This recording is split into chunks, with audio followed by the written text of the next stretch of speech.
வாழ்வு தரும் உணவு நானே. இது இயேசு கிறிஸ்துவுக்குள் பிரியமான என் சகோதர சகோதரிகளே, இந்த நிமிட நச்சரிக்கை இயேசுவின் நாமத்தில் நான் உங்களை அன்போடு அழைக்கிறேன். வாழ்வு தரும் உணவு நானே.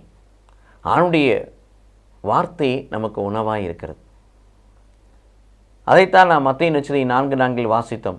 மனிதன் அப்பத்தினால் மட்டுமன்று கடவுள் வாயினின்று வரும் ஒவ்வொரு சொல்லினாலும் உயிர் வாழ்கிறான். அவனுடைய வார்த்தை நமக்கு உணவாக இருக்கிறது.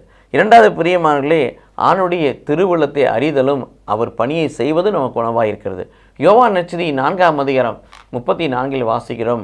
ஆணுடைய திருவுளத்தின்படி நடந்து அவர் பணியை செய்வதே எனக்கு உணவு என்று இயேசு பெருமான் சொல்வதை பார்க்கிறோம். மட்டுமல்ல, யோவான் நற்செய்தி 6:51 முதல் 54 வரை வாசிக்கின்ற பொழுது, என் சதையை தின்று இரத்தத்தை குடித்தால் ஒழிய உங்களுக்குள் உயிரில்லை, என் சதையை தின்று இரத்தத்தை குடிப்பவனே கடைசி நாளில் உயிர்ப்பிப்பேன் என்று சொல்லுகிறான்.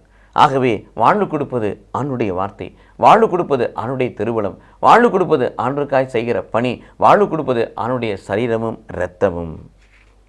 ஆகவே வாழ்வு தருவர் இயேசுவாய் இருக்கிறார். அவர் நமது மெய்ப்பராய் மாறட்டும், நாம் மெய்ப்பராய் மாறட்டும். நாம் அவர் குரலை கேட்டு அவரை பின்தொடர்கிற ஆடுகளாய் மாறுவோம். கடவுள் நம்மை ஆசீர்வதிப்பாராக. ஆமேன்.